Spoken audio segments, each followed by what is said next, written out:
Good evening, everyone, and thank you for joining us for our final family education night of the 2024-2025 school year. This is one session in a series of 6. My name is Kristen Parson, and I'm the IAP liaison for Northstar's Career Center. Holly Peele, who is the director of the Career Center, will be joining us for a roundtable in a little while. At the Career Center, we work with juniors, seniors, and young adults with disabilities to help them build career readiness skills that they can use as they transition out of secondary education and enter the workforce. You can learn more about the different fields that we offer programming in on the Career Center tab of Northstar's main website, or you can reach out to us directly via email. And I will be sure to post that contact information into the chat shortly. We are also very happy to have 2 guest speakers with us this evening from Career Support Systems, Chris Hicks and Tamara Wain. Career Support Systems is a local employment service organization, or ESO, that provides employment and support services for people with disabilities. They're going to give us an overview of the services that they offer and discuss the role of an employment specialist or job coach. Following their presentation, Holly Peele will facilitate a roundtable discussion with a few additional ESOs from the Richmond area. Please remember that you are welcome to chat any questions that you have, and that there will be an opportunity to ask questions at the end of tonight's presentations. So with that being said, I'm going to go ahead and turn it over to Chris and Tamara, and the rest of us are going to turn off our cameras.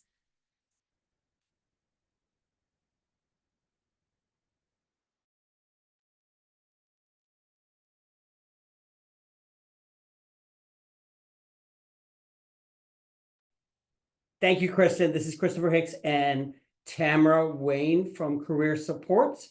We work for Career Support. I am the regional director for the central area here in Richmond, Petersburg area, down to Emporia, to include Goochland, Henrico County. Tamara is an employment consultant in the central area. Hi, everyone. My name is Tamara Wain. I am an employment consultant here at Career Support Systems. All of my young adult clients call me Coach T.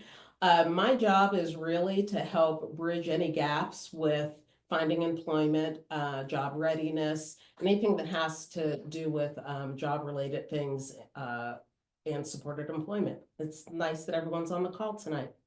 Yeah, looking forward to hearing everyone's questions. Primarily, we assist individuals with DARs and other state agencies, and individuals with either disabilities or barriers to finding appropriate employment within their community, and helping them navigate that. That could be anything ranging from trying jobs out with utilizing assessments with partnerships that we have in the business area, or job development, and that is anything ranging from someone that may need help with interviewing skills. So we do a lot of mock interviewing, trials, resume development. Even if someone has never worked before, we can still develop a resume. We need to put on our creative thinking caps, and we all have creative people. There's a couple of other ESOs, SOAR 360 with Travis, or with Rachel Rounds with VCU, that all have very talented people. That's why we're in the service industry, that provide a really good sound service to individuals. Once an individual is placed, and what we're not going to do is just fill out job applications to a fast food restaurant, leave you there, and move on to the next person. What we do is we want to make sure that you're in your community, that you can make some money, make friends like all of us when we're at work. And making sure that you're successful and you have a good opportunity. Not everyone can have a great leader. Sometimes you may have a 19-year-old manager that just does not know how to talk to people and develop those skills. So that's where a job coach, employment consultant can come in and assist on those skills. So we work with adult population. We also work in the pre-ETS world also, and we are in partnership with Northstar, with Holly and Kristen and her organization, to assist students in finding appropriate employment, and trying to figure out what's a good fit.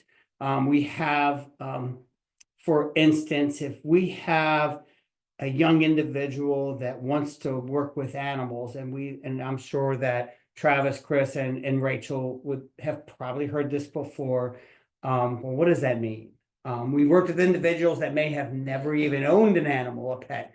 So we got to figure that out. And that's part of the journey in the process. And that process is in partnership with teamwork. And that's to include DARS, the employment consultant, and the family and the individual, to find out what is realistic, what is good. Sometimes, with the services that are provided, we can find out a lot of information.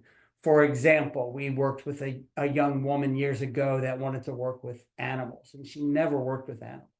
And then we did a job trial. We are also known as an assessment. And what we found out was that person was highly allergic to cats. Her throat swelled up. It was not a great day for her. But we learned a lot that, yeah, she shouldn't be working with pets. So those are just things that we can do. I'm going to share my screen and just talk about some of the things that we do. And there we go. And I'm hoping everybody can see that. Kristen, you can see that?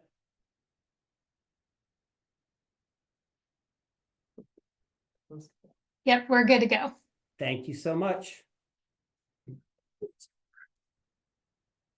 Perfect. So we're Career Supports. We have been we've been around since the late 90s. Joanne and Lance created the organization in working with individuals in finding appropriate employment. We also want to make sure that once that person is placed in finding their vocational goals, that we don't just leave them, we can assist them in the long term and help them maintain that employment or assist with a difficult manager or co-workers. We were founded in 1993. We are focusing on underserved populations who required intensive support and being successful in their employment. And some of this is not really geared to the pre-ETS program. I am going to skip a couple of these. This slide just talks about the different services that we do provide to the community through funding through the state. But I am going to skip down to our pre-ETS services. And there's two primary services that we are functioning in and working with the students from Northstar or across the school system. And I'm going to let Tamara talk a little bit about that process.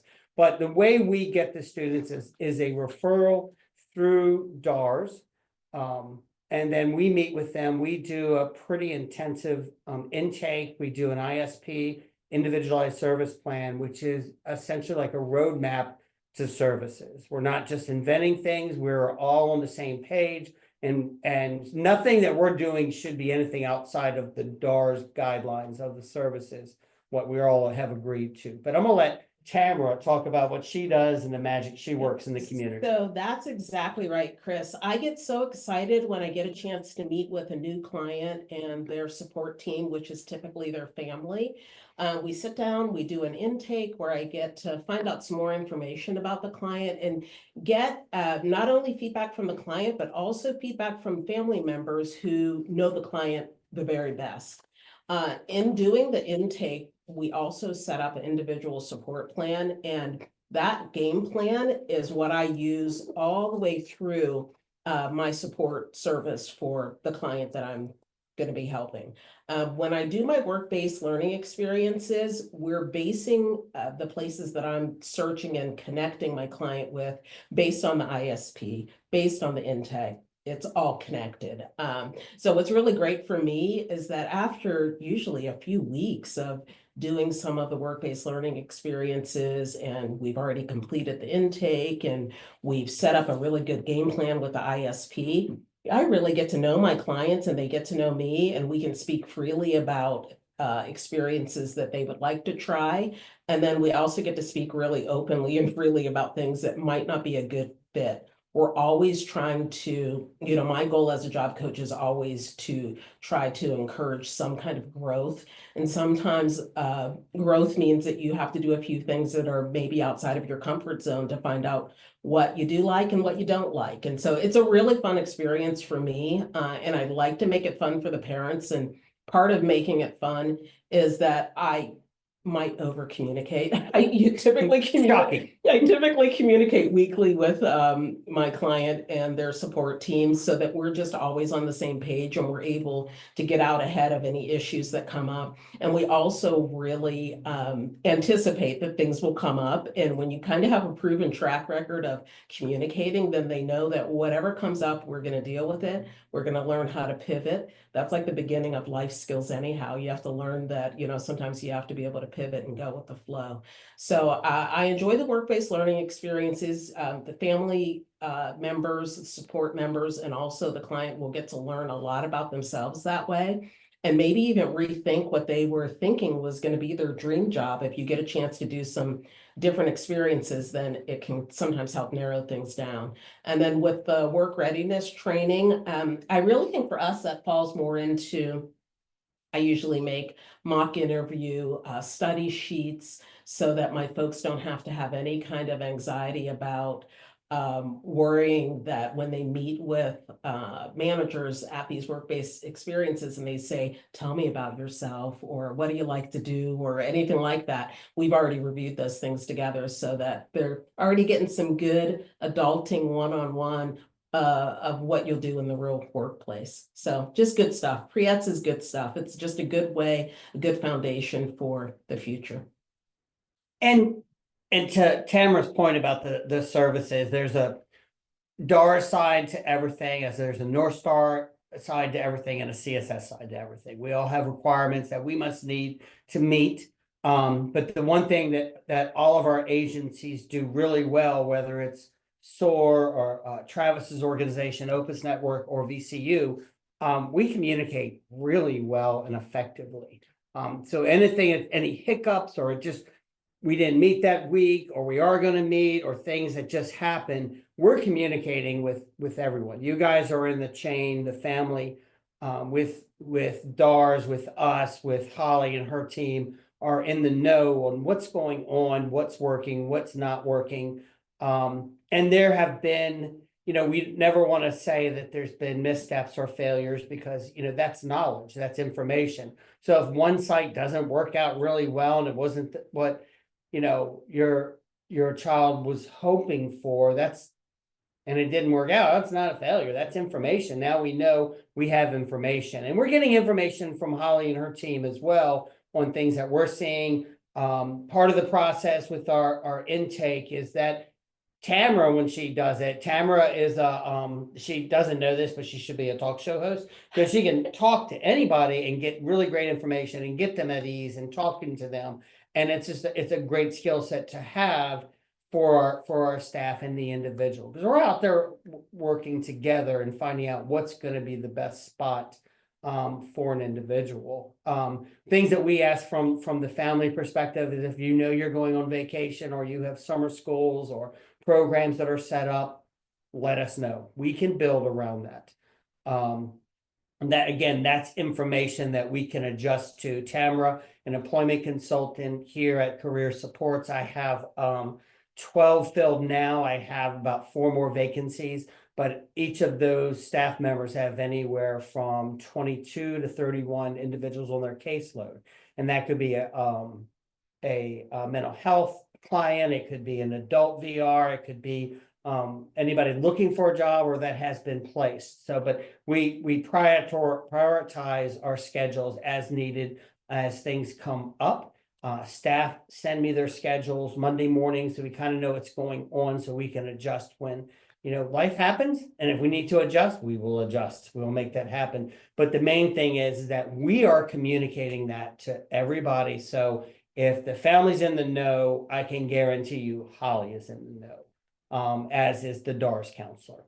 And that's just, even playing field for everyone in this work world and trying to find the best spot for someone. things that we have done if we haven't had a student that says, I really want to get into plumbing. Going out in the community and talking to a plumber or to a plumbing company, part of their concern was, yeah, I don't think I'm going to take a kid and your employment consultant that I don't know into somebody else's house to do the work. Well, there was a really great workaround on this. I talked to individuals at Keller or Michaels and Sons or Carroll's. They actually have a classroom where they break pipes inside their buildings, and they have the new plumbers work on that, or they have in-services, and talking to them, they thought it was a really great idea that, you know, the employment consultant and a student that wants to do plumbing could do that. And these are just, again, putting on that creative hat, thinking outside of the box, is how we got there. And Chris, that's one of my favorite, well, I love so many things about my job, but one of the things I like a lot is that I'm not shy. And so if I'm someplace and I see that there might be an opportunity for one of my students or one of my new clients, then it never, ever, ever dawns on me not to ask. I'm always going to ask. And I'm always looking to see when I'm in a company or in a business, how employees are being treated, how people are interacting with each other, because I'm also, the flip side of the way I am as a job coach is I'm very sensitive about my people. And so I'm never going to place my person knowingly any place where I'm not going to be able to, after they've been placed there and trained and whatever, not have natural supports. And so I'm always thinking a few steps ahead for the greater development of my students. Yeah, absolutely. And we don't need to kind of keep pounding the same sand, but Yeah. Tamara's right. I mean, it's I'm always impressed at how she communicates and has the trust of the student, the family, the DARS counselor, and even, you know, Holly and her staff. It is a remarkable tool to watch, but she's very good at it, as are other employment consultants, whether they're with us or with other agencies that are on this call. We all have our talents and our relationships out in the community with partnerships. So we'll leave it at that. Kristen, I will turn it back over to you.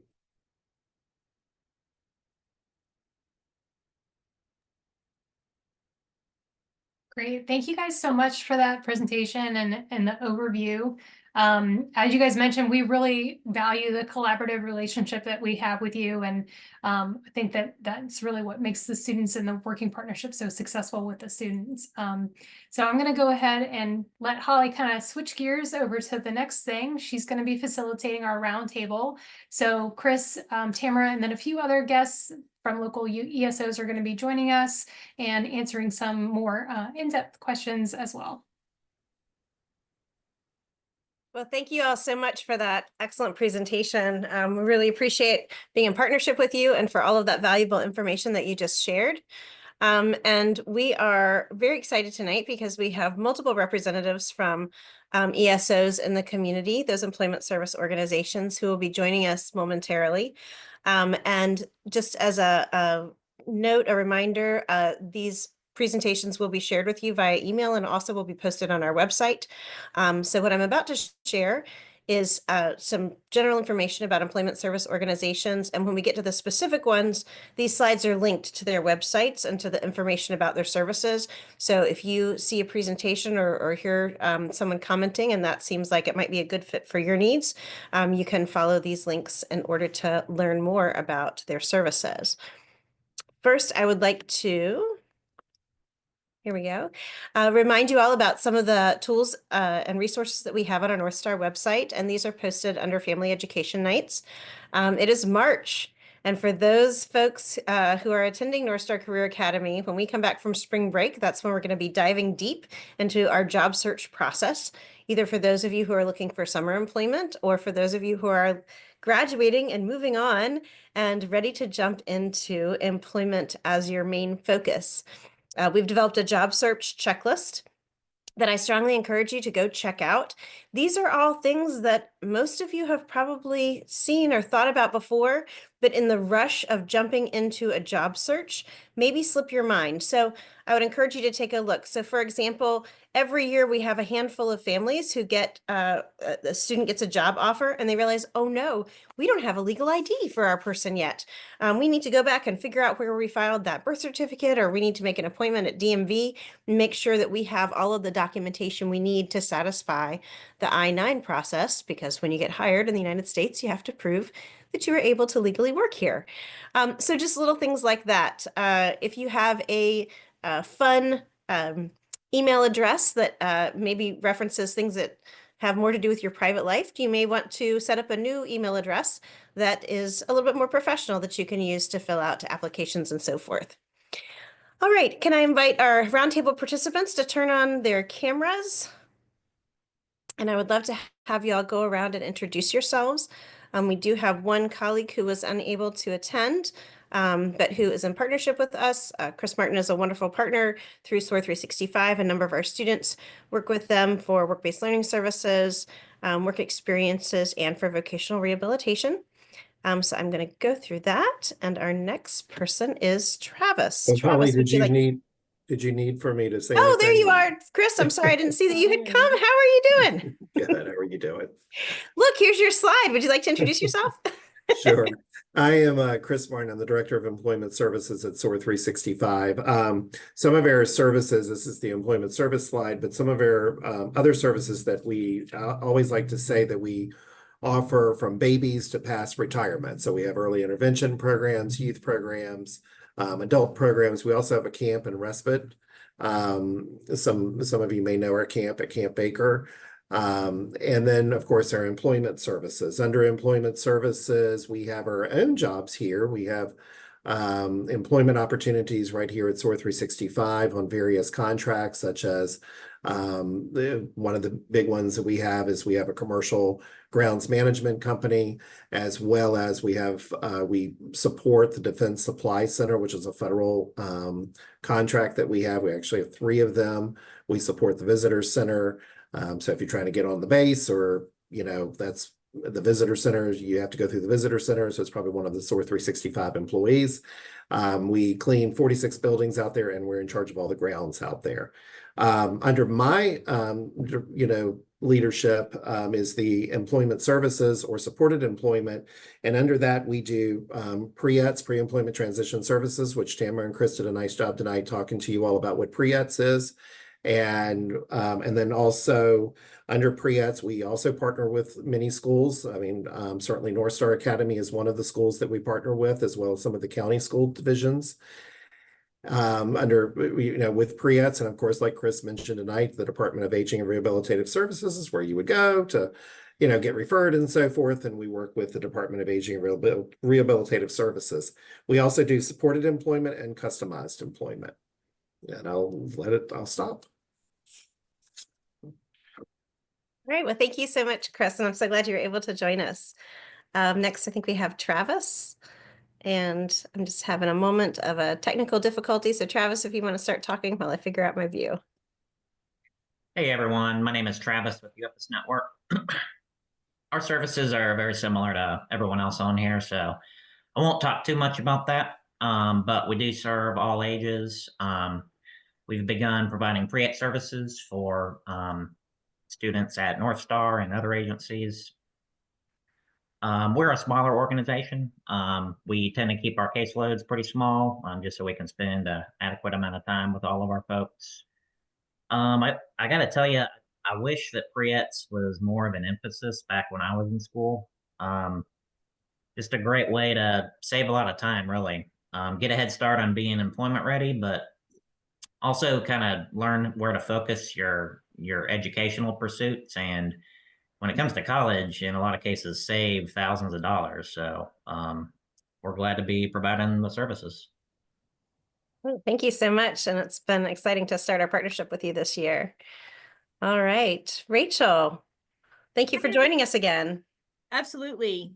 Hi, I'm Rachel Rounds. I manage our Business Connections program, which is employment out in the community. And we really focus on pre-ets and employment. So we don't, like Chris Martin talked about early intervention. We don't have a lot of that in our program. We do have next door, the Center on Transition Innovations. They're still not focusing totally on the super young ones, but more transition type services. We have this picture of Kyle always makes me laugh because he had gotten a job and he was really proud of himself. And he went through what we call Project Search. And I'm not sure how familiar all of you are with Project Search, but we have 5 sites, 3 in the Richmond area, 1 at Fort Gregg Adams, which was Fort Lee, and 1 at Fort Eustis, which is a really cool program where individuals go through a school year. People who would be in their last year of high school go through 3 internships during the school year. They follow the school calendar. And after that, the host site is not obligated to hire any of these individuals, but oftentimes that's the case.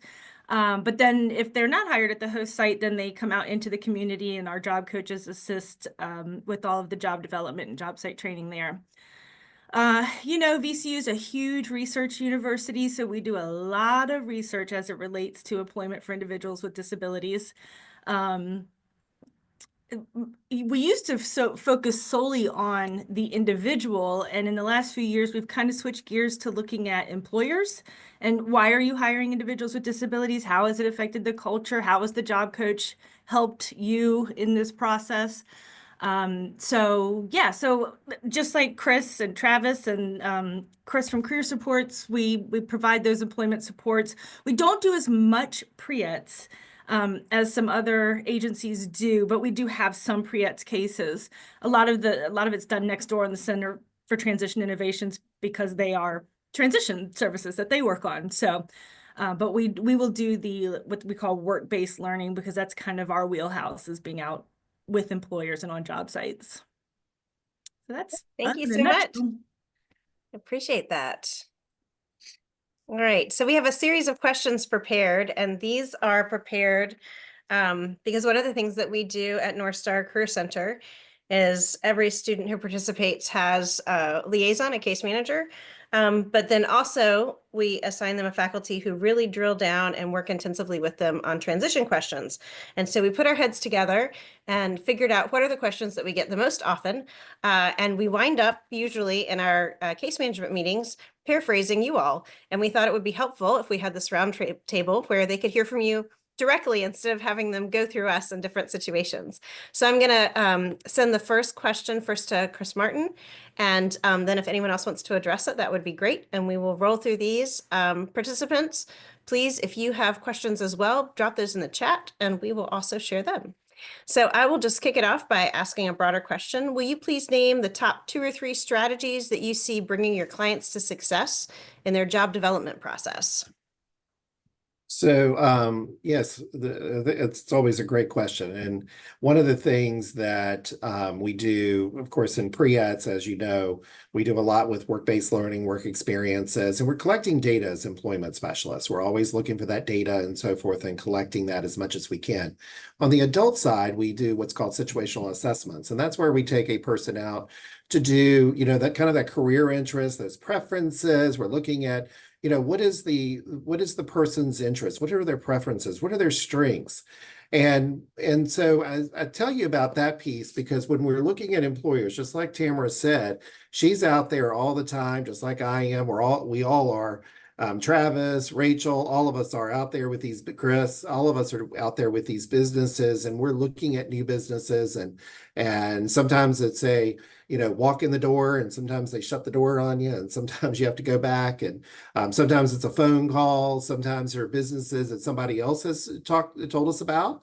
Sometimes it is businesses that we already know about that we're getting in there. But no matter what we do with these businesses, sometimes I've been with Travis and Chris to dinner and lunch sometimes, and I'll say, hey, do y'all have any openings? So sometimes it's businesses that we're just in at that time. So I think that's so important to get the information out there. And that's one of the things that we do. And then from there, once I've identified this business, like Tamara was talking, I go in and I analyze this business. I go in and I really look at everything. I look at, like Tamara was talking about, I'm not going to put a person that, in a business where the manager is, maybe not so nice, or, or there's, some sort of problem or some sort of issue. So we go in and we analyze that business. We look for everything. We look at, the people that work there. We look at the job itself. And what we're trying to do is we're trying to match this business and these skill sets and these preferences and that this person has, this individual, this person has with their interests and preferences. We're trying to match that to this business. And we want the perfect business match as much as we can, because if we have the perfect business match, guess what? Training, the person liking their job is going to be better. I mean, there's just so many things if we really know our businesses. And so that's one of the things, is just really understanding our clients or anybody's. I mean, I think I can speak to every one of you on here that are ESOs.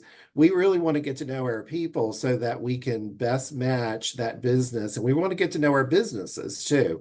Many of our businesses, I will give you a good example. I had one of the managers I work with at one of the businesses. He's got twins, and both of his daughters graduated from college last year from William and Mary. I remembered that, and it just kind of went a long ways, when I sent him a card and said, "Hey, congratulations."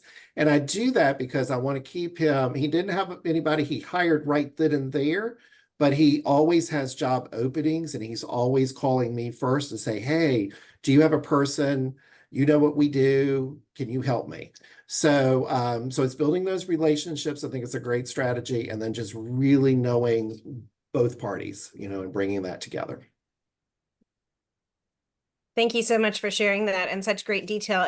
It's those kinds of approaches that I think can be difficult for families who are new to this process to understand what's going on behind the scenes, especially in terms of building relationships.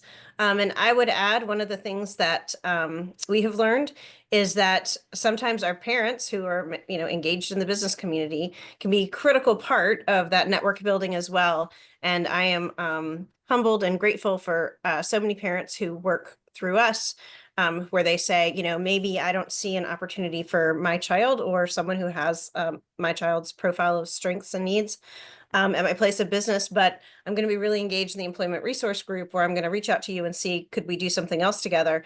And then that a lot of times will live beyond that parent's professional engagement in that business. So never question the ripple effect you can have when you're working with someone. Does anybody else want to share something about that as well, about the strategies that you all use in the job development process specifically?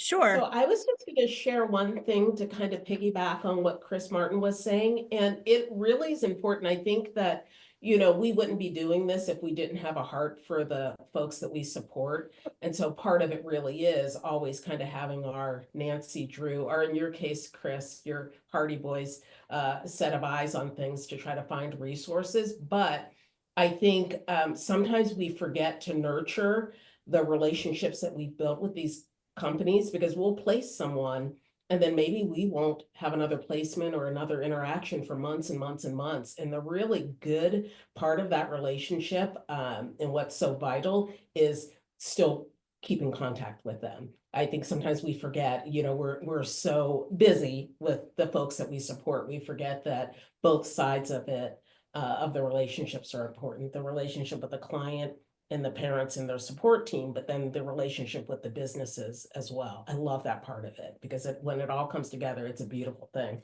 Yeah, So- and to piggyback on that as well, just when we're developing relationships with employers, and whether it's a mock interview or going there for an assessment, we're developing a relationship. So if we place somebody there, it is not uncommon that staff have other folks on their caseload where they're thinking about their other clients as well.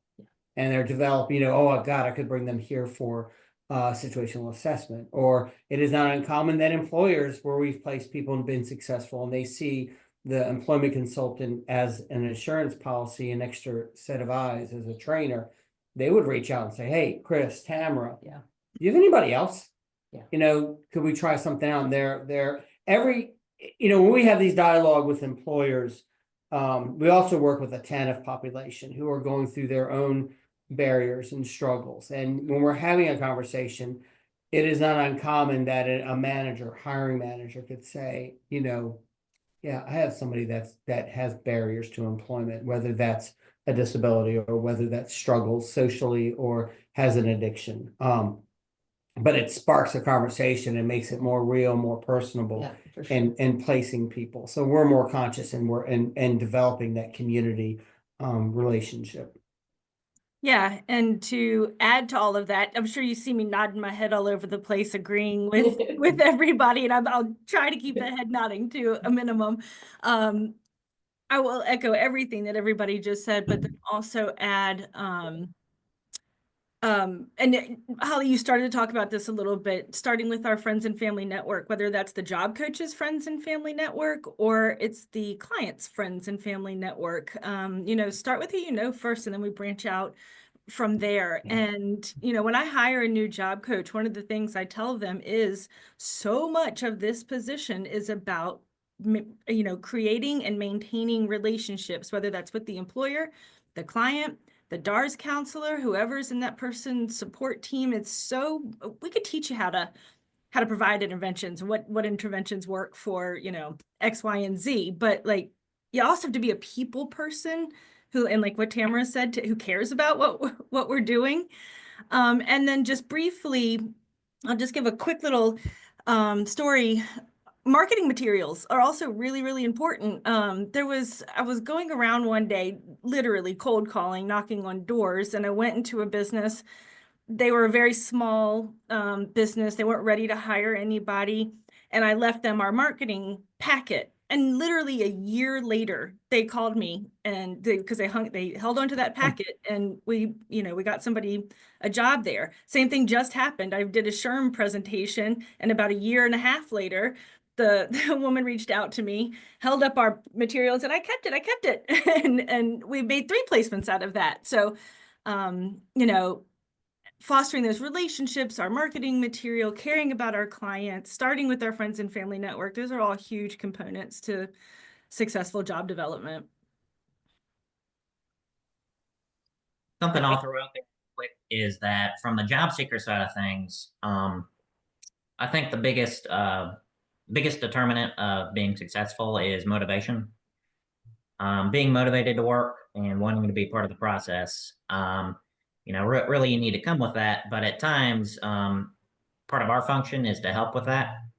Some folks may lack some motivation or appear to lack motivation, maybe because of some anxiety that we can help them through. There's motivational interviewing techniques we can use to, kind of hone down on what the blockage is. So just something else to throw out there. I mean, to me, the level of disability is not the biggest factor. I think motivation is actually an even bigger factor. And I just wanted to also, just real quick, just say, as you can hear the theme, we sell, sell, sell. So we're not only in the businesses building these relationships, we're also building the relationships with the participants we're working with. And it's not always about that resume, but how do we sell that person's skill sets and so forth within these businesses? And everybody who's just finished talking does exactly that here. So we're in businesses all the time selling the skill sets that our person has.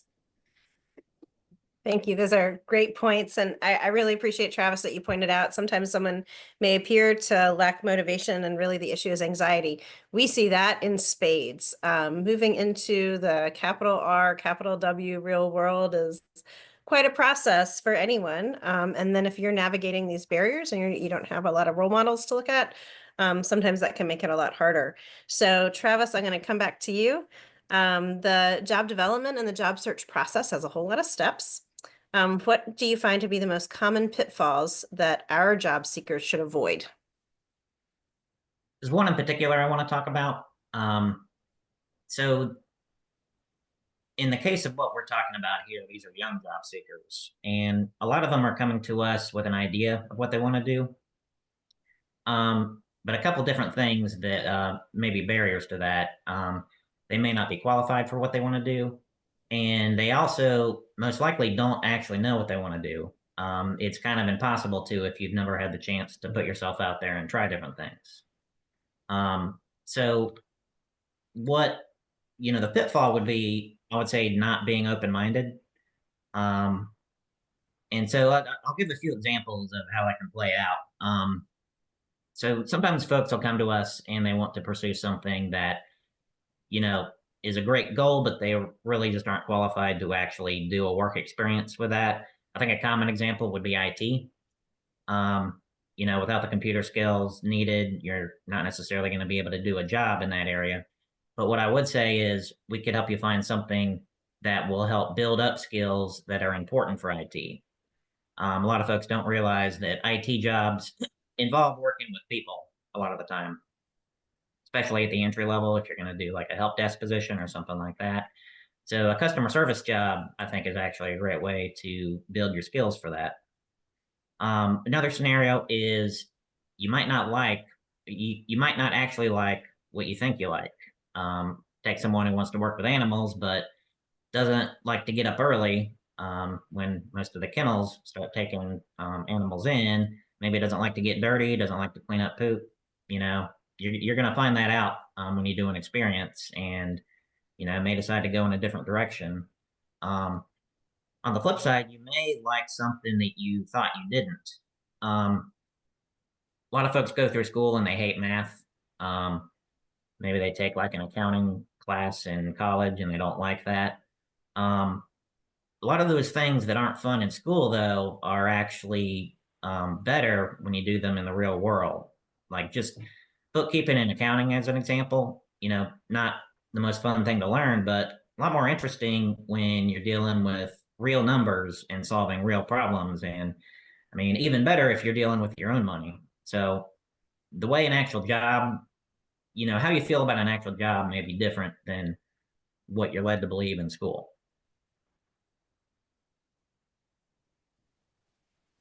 Yes, Yeah, well I said. love that. I love that, Travis, because you kind of described what happens with a lot of my folks where they don't really even know where to begin, and they have like maybe 25% of the job description in their mind of what they think a job is. And I love the breakdown. Break it down. I like to break it down, get in there and really see each thing that they would need to do to see if it's going to be a good fit. And in a lot of ways, to rule some things out, to make some tweaks, to maybe make adjustments where, oh, well, you do this, this, this, and this on the list really well. But you just made some really funny faces when I talked about the last few things on the list. Is that something you want to do every day? Like real talk, do we want to do this every day? Because you got to love what you do. Oh my goodness, as we're trying to discover what we want to do in life, you better love it, or else life's not going to be too much fun. Right. So I love that. That's really true. You're kind of going through all those steps to kind of, like, we're always just trying to figure it out. And that's where all the really good, I say this all the time with my people, I'm sure they get tired of me saying it, but that's like where all the growth is. I think sometimes we forget and we think growth is only the end game, but really it's all those little steps to learn something new, to try something new, to try something, like you said, that maybe you didn't think you'd be good at and you're really great at it. Yeah, it's all so good. It's all so juicy, so good. All right, settle down. Sorry. Yeah, I think you really nailed it. And I see that a lot, especially with some of our younger students. And I will say this to all of the adult allies and family members who are out there. We put a lot of pressure on young people, whether they are a person with a disability or not, about what do they want to do. And the reality is their life experience is really limited at this point in terms of knowing what that could be. So I always say it's far more important to know what you don't want to do, right? Maybe you don't want to pick up poop or work outside in Virginia heat, whatever it is, know what you don't want to do, but no need to rule out things that you may want to do. And also to consider that the people you work with might be half of the reason why you like your job. It can really make or break a work experience. The people you work with, you can be doing your dream job, but if it's with people who are really difficult to be in the room with, that can change your whole outlook a lot, that's for sure. Did anybody have anything to add to the pitfalls question before we move on to the next one? I think one of the pitfalls could be if there's not enough communication between the employment specialist or job coach and the job seeker or their support system. I think parents or support teams should speak up if they're not hearing from their employment specialist or job coach. You know, we don't want to see that happen, but we're all aware that people can sometimes fall out of communication, and that could be a pitfall. I mean, the job coach could be on one end really just kind of knocking around and doing the work and trying to find the job, but if they're not communicating to the family what's going on, the family might be feeling like, or the job seeker might be feeling like, I don't even know if this person's helping me or doing anything for me. So I would encourage parents, job seekers, advocates to advocate, to reach out to that employment specialist. And Holly, you guys have such great programming that you provide lots of different opportunities for individuals to try out different things, but sometimes we get people straight out of school and they've been given kind of menial tasks to do out in the community, and they don't know what they want to do. Why would you if you've stuffed sugar packets and that was the only experience, into like little caddies, and that's the only experience you had? So hopefully schools will continue to get better and better and better with providing these kinds of opportunities, so people do start to generate an idea of what they might be interested in the future. That is an excellent point. And I appreciate your vote of confidence, because we have the same timeline with developing placements, anywhere between 3 months and 2 years. And usually the longer we stay at a business, the meatier stuff we get to do. So it has been such a joy to have relationships with businesses that have lasted year over year. And now they're like letting us behind their firewall and letting us repair their roof and just all kinds of cool stuff that, when we were first asking, hey, can we show up with a bunch of, 16, 17, or 18-year-olds? They're like, like off the table. So like we can do a whole lot more, so much more than those intro tasks, which are also important. Tables need to be worked, but of course. And so I'll take this one to you first, Rachel. We hear from parents a lot about whether or not they should communicate directly with employers. This is a big concern, comes up every year. On the one hand, they want to make sure communication is happening. On the other hand, they want to give their adult children space to move through this journey as independently as possible. So what guidance can you offer? I would say any adult ally, but we get this from parents a lot. Yeah. That is a really good question. And I would say it's a case-by-case situation. And I've got a handful of examples that I could share. But I would say initially, let the job coach be the liaison between the employer and the parent. And if the parent wants to be involved, I would say let the job coach broach that subject and advocate for that with the employer. And if they're okay with it, then cool, we'll make that connection. I'll connect you all via email. I've got somebody who works at Dominion Energy, which is, a really professional role, but his parents sometimes need to communicate with his employer. And it's no problem. We're all in the same text thread. They'll text and say, my son has a dentist appointment today. He won't be in. And that manager has no problem with it. I would be mortified if my mother communicated with my supervisor, so I think it's very case by case. It's figuring out what those expectations are initially. So even in the intake, we could be asking, what is your expectation when your child finds a job, to be able to communicate with the employer. And I would say most employers, in my opinion, or in my experience, have been open to it. But there might be some navigating of that conversation. But I would say lean on your job coach. Let the job coach be the liaison and facilitate those conversations initially, and then bring you in. And I would say that I'm always leaning towards, let me handle that for you. It's my job. I got you, Mom. I got you, Dad. Let me handle that for you. If you're really feeling like it's something that, you want to be involved in, then we can do that. But I'm a fan of like, if I'm in it, I'm all in it. And so it can't be something where like we would have to communicate. I think you're right, Rachel. We would have to have that kind of open communication and talk it through, because it's not as easy as it looks from the outside looking in. Like if you're managing the interaction with the managers and the schedule and changes and days off. Like if I'm in it and I'm on it. And so, yeah, that's a conversation that you would really have to have. And then also on the side of it for my, budding grownups, they're my client and their parents and other folks are the support team. So like, let's let people start adulting. Let's let people have to communicate to me that my mom and dad let me know that we're going on vacation. Coach T, can you talk me through how to submit my days for days off on the website or the Publix portal? Sure, I got you. And then I'll report back to mom and dad, hey, such and such did a great job letting me know you guys are going on vacation. Feel free to bring a coach along if you'd like to. We took care of that request off. Yeah, and Like that kind of thing. there's nothing embarrassing than we had a mom, she overstepped in the job that this individual was at Publix. There's some onboarding every 6 months, some training. They got to go in, take this test, do it. Well, she overstepped so much, she did the test for her son, and she failed it. Yeah. So that was a hard conversation. It's like, yeah, stay in your lane. Yeah. Let the job coach know and do that. I know you're well intentioned, and it's like what Rachel said, it's case by case. And sometimes when we're doing the intake, we can get a sense on who's going to overstep, because sometimes they're not letting their student, their child answer the questions, or the child is doing this, looking for answers from it. So we kind of have an idea of like, oh yeah, we just need to make sure, let us handle crisis or calls if you're going on vacation or scheduling.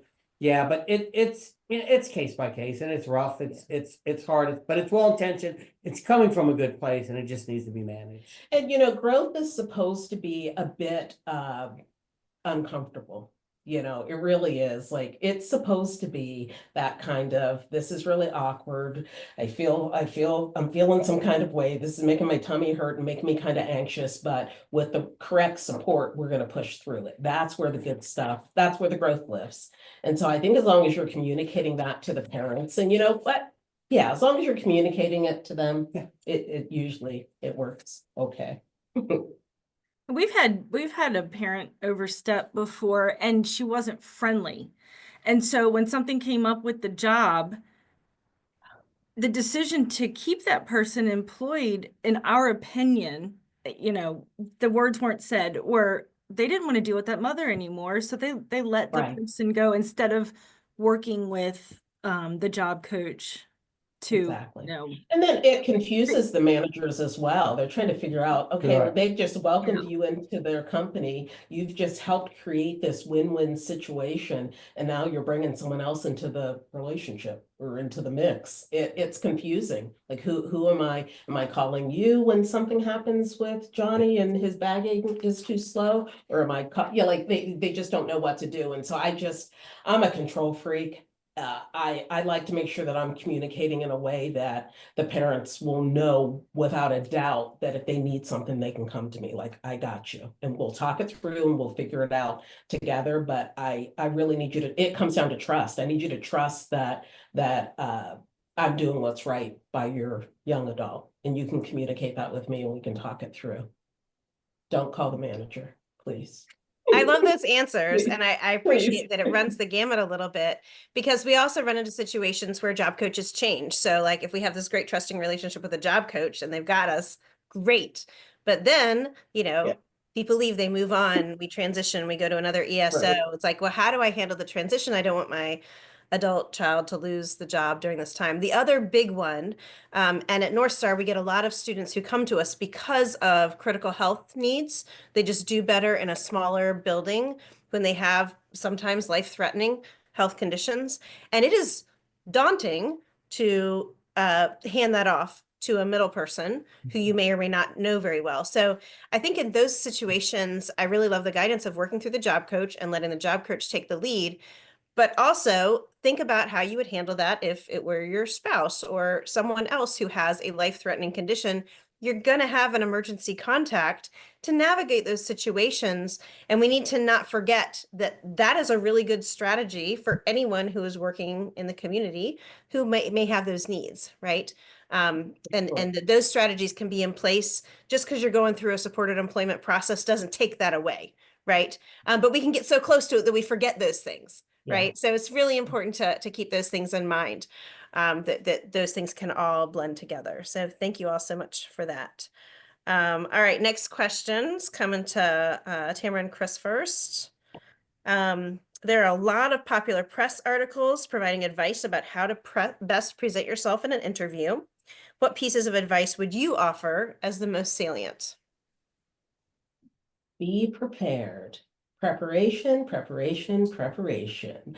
So I think a little bit of it, of course, is wearing the correct attire. I just shared with Chris that I was over at DARS earlier today, helping with their mock interview class, and one of the folks showed up in their Pokemon PJs. So we're not going to do that, because we've just had a few conversations and a few classes about the do's and the don'ts of, what to wear and what not to wear. So you just want to make sure, if you're interacting with your clients, that you have them ready and you're laying down a really good foundation of how do you interact with these folks that we'll be meeting while we're out and about, how do you dress, how do you carry yourself. So I think it's being prepared. Most of my people have their top 5 questions that will come up when they're meeting managers for their work experiences or for anything like that, so that they're not going to get caught like a deer in the headlights. They're able to answer the tell me about yourself and what are your strengths and your weaknesses.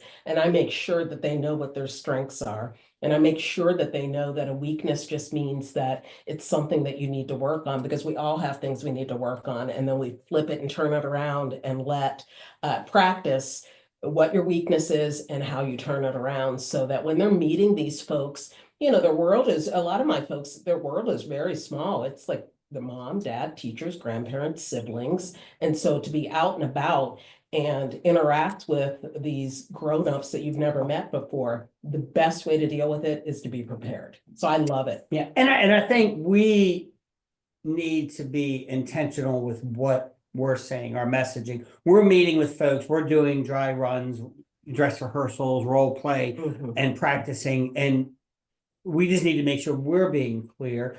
And those are the opportunities we have to make sure what this looks like when we do a dry run. Years ago, I was working with younger adults, poverty situation in the city of Richmond.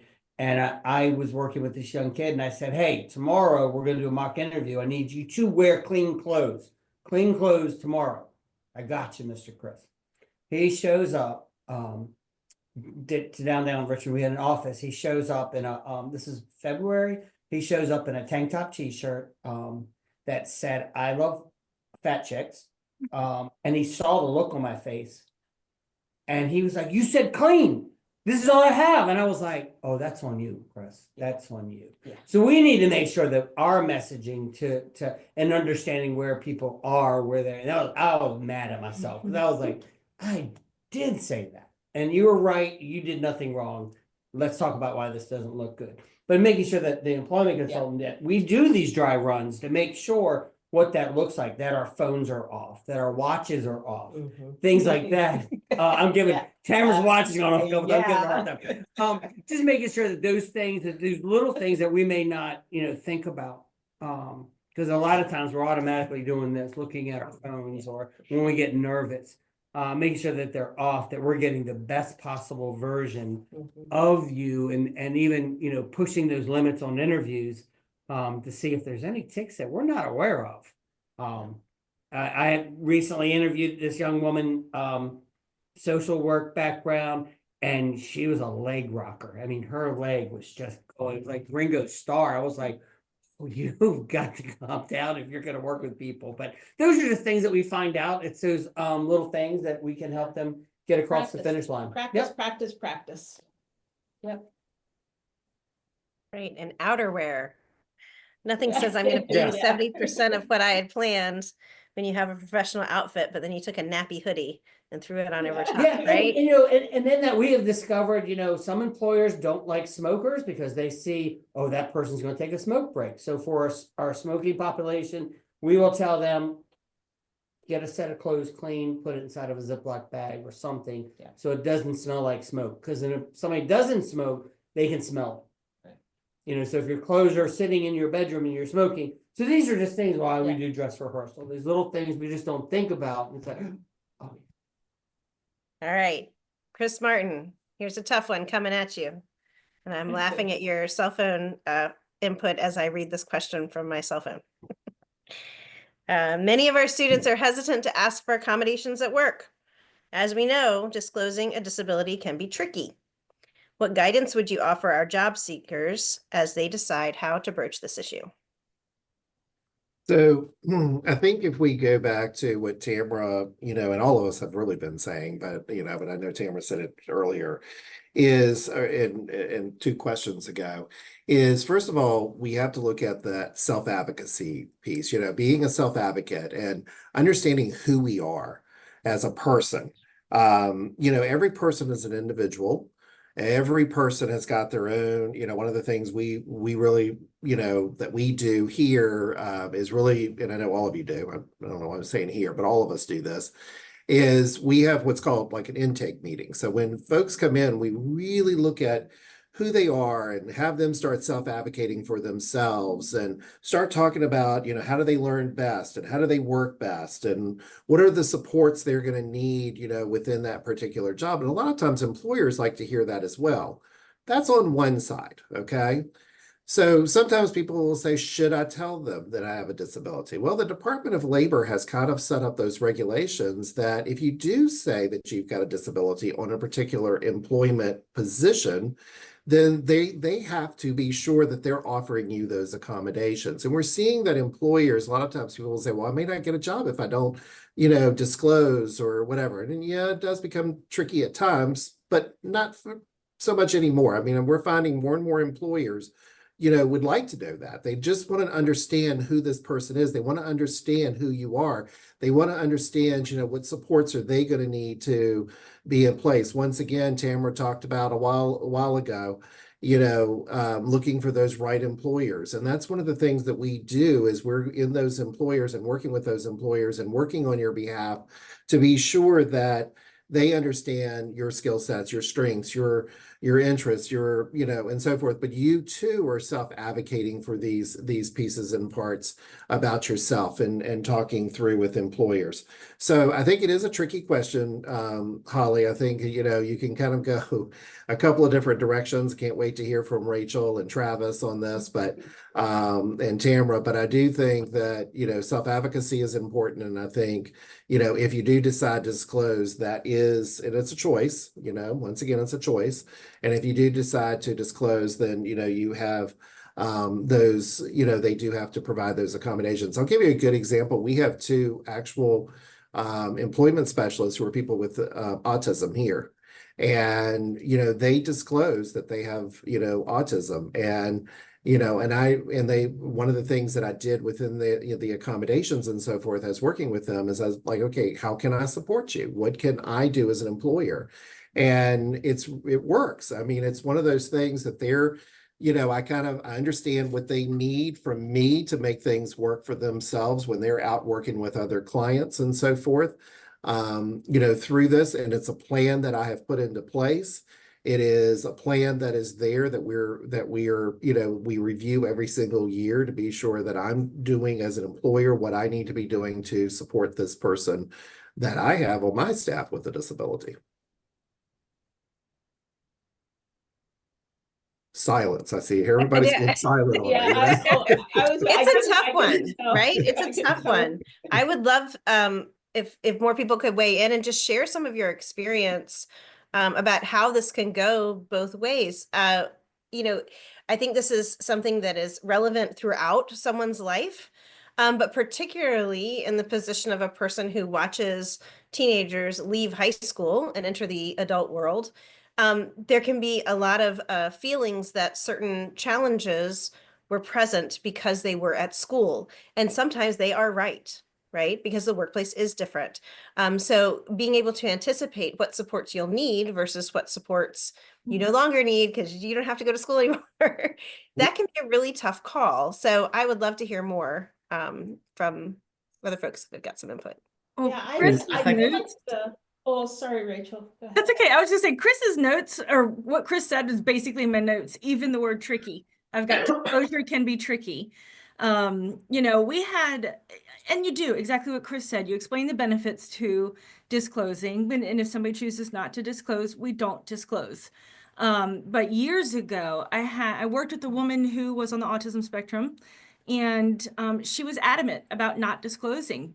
This is the kind of crazy piece of it, though, is that she came to us with a job already and did not have a job coach before. So she was referred to us with the job, not wanting to disclose. So here's Rachel, the weirdo who on the job site who, you know, nobody knows why I'm there.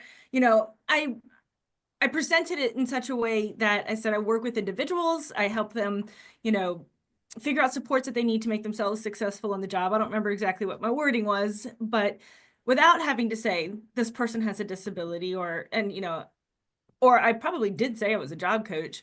The employer got the picture, you know, as to why I was there. And, but that one was super tricky because it's different when the job coach goes in with the job seeker and they interview together, and from the get-go, the employer knows that job coach and who they are and why they're there, whether this person discloses or not.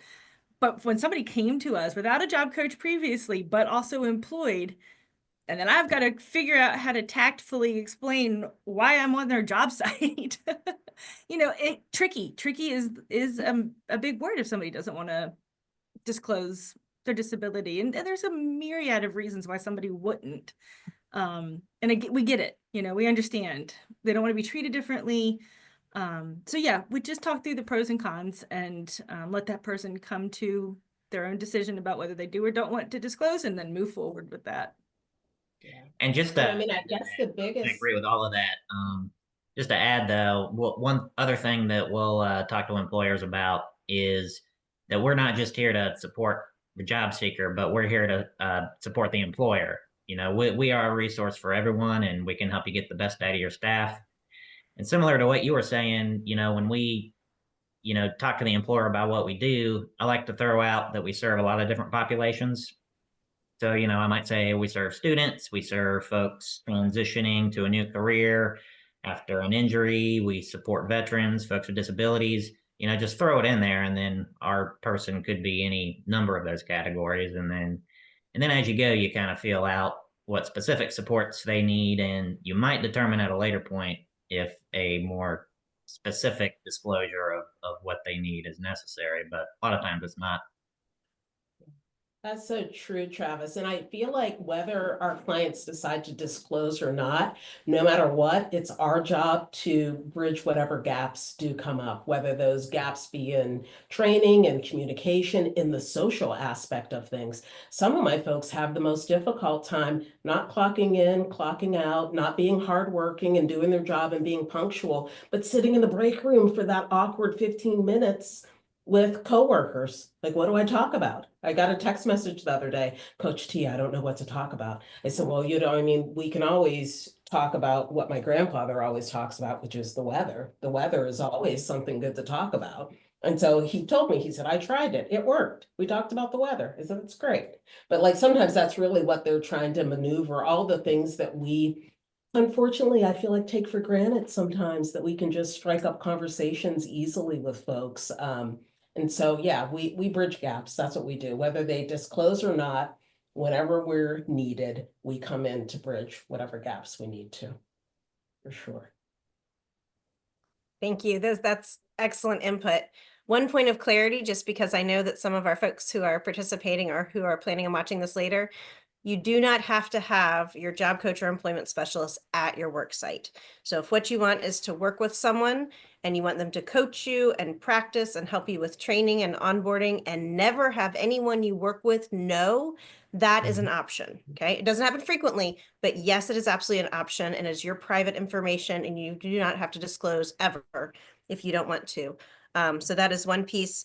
The other thing that I found a trend as I'm supporting students in interviews is that more and more employers will ask, is there anything special you need?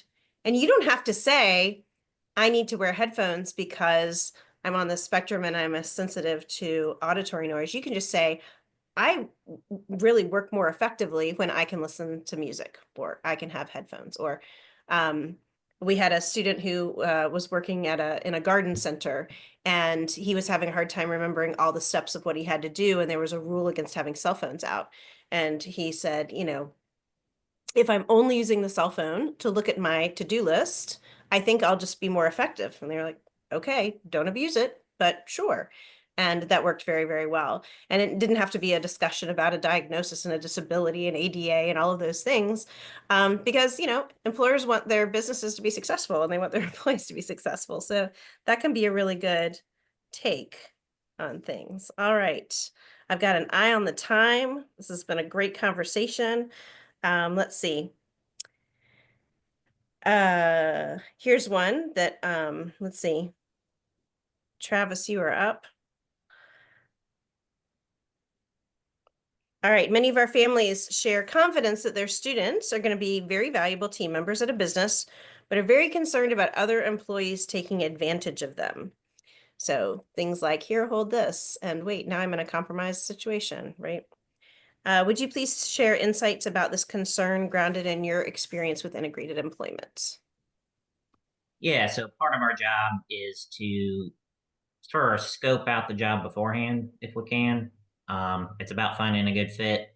And the word that you'll hear brought up a lot is natural supports. A job with natural supports simply means that there are individuals on that job site beyond just the job coach who are going to be able to support that person. So a supportive supervisor, supportive coworkers. When we you know, go to job sites, that's one of the things we're looking for on the front end. One thing that can also help with that is if you're able to do a working interview or an assessment beforehand, you know, just try it out.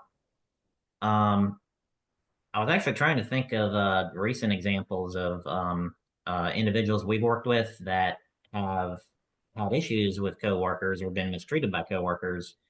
I'm sure the others on the panel have some examples, but I actually thought of some slightly different examples. So one thing that comes up sometimes is the perception of being mistreated might be different than reality. You know, different folks may interpret certain things people say differently than what was intended, or just have a different perception of what's going on. We had a situation on a job site where the client had really complained about mistreatment from a coworker, but in a meeting with the employer, we actually found that there was a little bit going both ways. They were both a little bit at fault, and so that really helped us determine how to best support the person. Sometimes coworkers actually take advantage in the opposite way. Well, they do the opposite of taking advantage, where they might offer too much help. They know the person has a disability. They want to pitch in a little bit more. And we work a lot with vision impaired folks, and this comes up a lot because coworkers want to be nice and help them out with things. But a lot of our vision impaired folks are very proud of being independent. I have a dishwasher that is, you know, very, you know, verbal and firm about, you know, this is my dish pit. I don't need help with it. Just treat me like anyone else. So, and that kind of leads into something we would ultimately want to help the person with more than anything, which is self-advocacy. Yeah. Thank you. That's great. For those of you who are participating and listening live, thank you so much for being here tonight. If you have come up with any questions or concerns, if you can go ahead and drop those in the chat. And before we pivot to see what our participants have to ask, does anyone else have something they can share on that question about how, and I'm going to follow it up specifically because I know that we've got a couple experts in the room right now. One of the things that we have seen in the literature is that sometimes families are looking at options that are either group supported employment or more of a sheltered employment situation versus supported integrated employment. And some of the data that has come across is that those places are not necessarily more secure or safe than integrated employment. I know that there's different ways to interpret every study, right? But I wonder if you all can speak a little bit of that, given your rich and varied experience, and how how parents who maybe haven't been in those varied settings can evaluate the path moving forward. I can, so we only do individualized competitive integrated employment. We don't have any kind of enclave or sheltered workshop with VCU. So that's the only experience that we have here. And we've been around for 40 years and we have been pretty successful, 40 plus years. One of the things that we like to do, if the employer is open to it, and oftentimes they are, is we actually have a PowerPoint that we'll sit down with groups, that person's team, and go through kind of a very brief history of individuals with disabilities working, how it went from not working to shelter workshops to enclaves to competitive integrated employment. Then we'll talk about some do's and don'ts and etiquette of disability. And then in the last slides, we get input from the new employee about what they want somebody to know about them. How do they learn best? What are just some things that they're into and that kind of thing. So we do our best to get in on the front end and educate that person's team about who this person is. So if they see somebody rocking, they don't need to feel alarmed. They know that this is just self-stimulation and it's nothing for me to worry about. And, so we try to educate those teams as much as we can on the front and then just continue that education throughout the life of that person's job. So that's one way we try to not get around, but, ease people's minds. Whether that's the family, the client, or that team. Yeah. And that's a wonderful training, by the way, if no one's participated in it. We do a similar one. And that is not contingent on you hiring someone from ROTC or hosting a Northstar student. So if anybody wants that kind of sensitivity or disability etiquette training, it is definitely available for workplaces. It is part of what all of us do. We just want the community to be as ready to receive our folks as possible. Does anybody else have any comment on kind of navigating the spectrum of employment options? And if not, we will move on to the chat. If you find companies that are open to you doing any type of group sensitivity training, kind of like the way I think Publix has been really good with me about that at all the locations.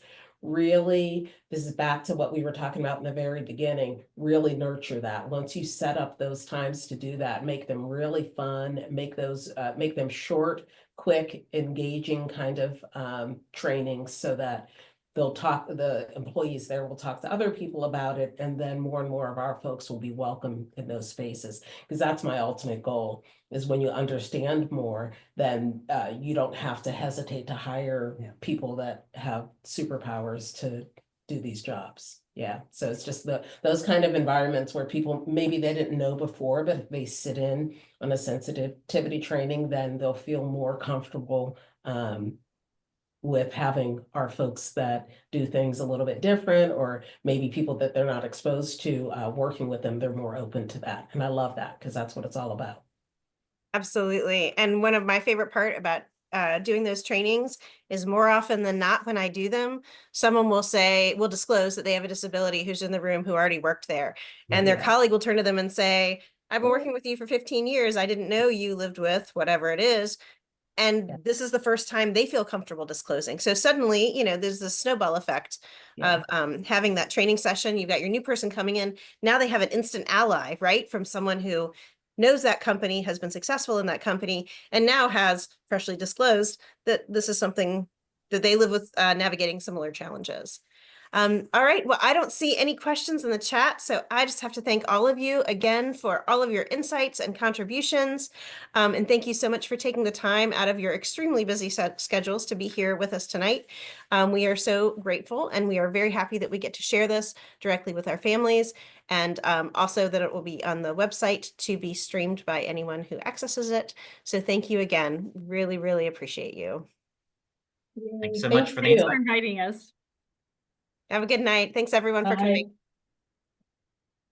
Thank you very much.